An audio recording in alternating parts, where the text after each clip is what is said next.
The Ministry of Defence has been ordered to help resolve the migrant crisis. The Royal Navy will be put in charge of all government-controlled ships in the English Channel.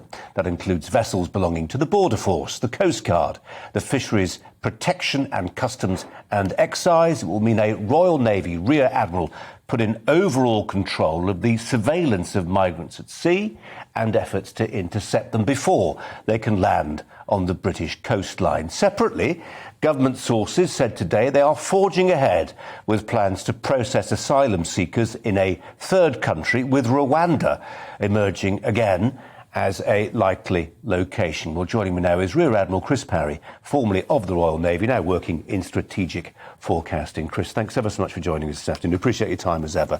When you heard this one in the newspapers over the weekend, it was first hinted at. What did you make of it? I've been saying for about 2 years that the UK offshore zone should be run by a single authority that brings together all the agencies and operations that take place in our offshore zone. So if, as I understand it, the Navy's been brought in to provide a comprehensive approach whereby everything is coordinated by the Navy, then I fully support it.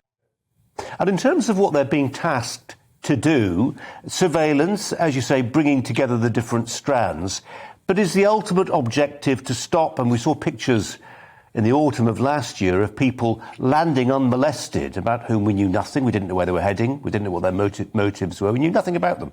And they'd landed on the beaches. I think this one was at Dungeness, and then they headed inland up country lanes. At the very least, that sort of thing could be stopped.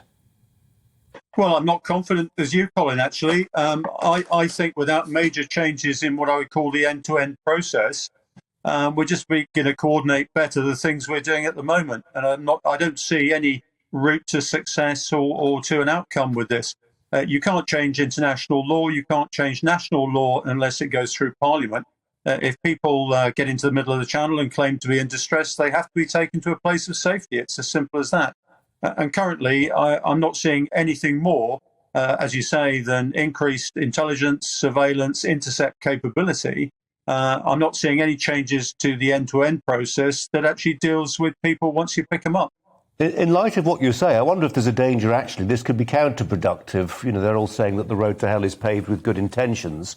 If you've got more hardware in the channel, more vessels there, that is, more hands, potentially, to bear a migrant from a dinghy and into a bigger boat and thence back to the UK.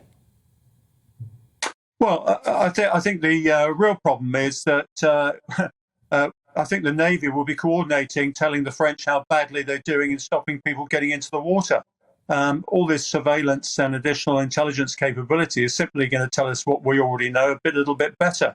Until we find a way of holding people, and I've advocated in the past that we hold them offshore, particularly in disused liners perhaps, and also quite a lot of sort of cruise ships that are around at the moment, and we process them before they come to land, we're still going to be doing the same. This is what the Navy did in the Mediterranean when we had the migrant crisis there, picked them up, moved them on, but they still made it to land.